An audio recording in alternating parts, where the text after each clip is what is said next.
ഉണ്ണിച്ചേട്ടൻ എന്ന് പറയുമ്പം ഗുജറാത്തിലെ ഒരു ചെറിയ ഗ്രാമത്തിൽ നിന്ന് വന്ന് ഇന്നിപ്പോൾ മലയാള സിനിമയെ ഒരു വിജയത്തിലേക്ക് എത്തിച്ച് നിൽക്കുന്ന ഒരു വ്യക്തിയാണ് മാർക്കോയിലൂടെ. അപ്പോൾ ഉണ്ണിച്ചേട്ടൻ ഈ ജേണി കാണുമ്പോൾ ഒരു പുതിയ ആളെന്ന നിലയിൽ ഇതിൽ നിന്ന് എന്താണ് ഇൻസ്പയർഡ് ആയിട്ടുള്ളത്?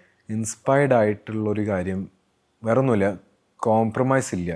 ഉണ്ണിച്ചേട്ടനിക്ക് എന്താണെങ്കിലും ഒരു 100% ഡെഡിക്കേഷനാണ്. അത് മാർക്കോയിൽ മാത്രമല്ല, എല്ലാ പടങ്ങളും ഉണ്ണിച്ചേട്ടൻ 100% കൊടുക്കാറുണ്ട്. പക്ഷേ ഇതിൽ ഞാൻ നേരിട്ട് കാണുമ്പോൾ അതിൻ്റെ ഒരു എക്സ്പീരിയൻസ് ആണ് ഞാൻ പറയുന്നത്.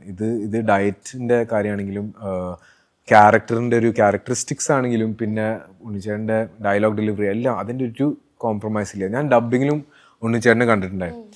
അപ്പോൾ ഡബ്ബിങ്ങിൽ നമ്മൾ ആക്ഷൻ സീക്വൻസസ് ചെയ്യുമ്പോൾ നമ്മൾ സിനിമയിൽ കാണുന്ന പോലെയല്ല ഇത് ഒറ്റ ടേക്കിലാണ് ഇതൊക്കെ ചെയ്യണത്. അപ്പോൾ ഡബ്ബിങ്ങിൽ ഇഫക്ട്സിലും എന്തൊക്കെ വെറൈറ്റി ഇടാം അതിൻ്റെ ഒരു റീസെർച്ച് ഒക്കെ ചെയ്തിട്ടുണ്ടാവും.